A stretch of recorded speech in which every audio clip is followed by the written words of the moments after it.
Welcome. In front of me is a OPPO Reno 5Z, and today I'll show you how you can enable and also set up your portable hotspot. So to get started, pull down your notifications and extend the list. Somewhere in here you should be able to locate the hotspot toggle.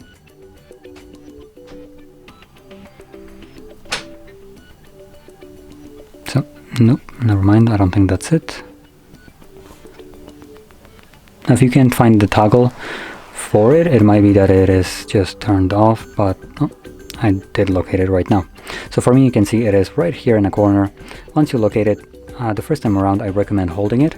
This will quickly take you to the settings where you can customize it, which probably one of the first thing you want to change is the hotspot password. By default, it's just going to be randomly generated letters and numbers. So we can remove this and set our own. It does need to have 8 characters in length at minimum, at which point you will be able to save it. And there's a couple additional things you can change here if you wanted to. AP bands, security can turn it off altogether if you want to, though I don't recommend it, and change the hotspot name if you want to. From there, click on that checkbox to save it.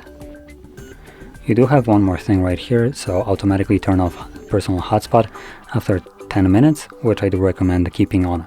So once you forget to turn it off yourself, the phone will do it for you, and thus also save your battery a little bit, because Hotspot does consume a little bit more of your battery life. Now, once you set it up, you can turn it on quickly from here, settings, and you can also toggle it on and off from here, from the notifications where we first located the toggle. So right now it's running and I could connect to it, and like I mentioned, once you're done with it, you can either just let it run for 10 minutes and it will turn off automatically, or you can just hop on it yourself to turn it off. So with that being said, this is how you would set it up, utilize your hotspot, and if you found this very helpful, don't forget to hit like, subscribe, and thanks for watching.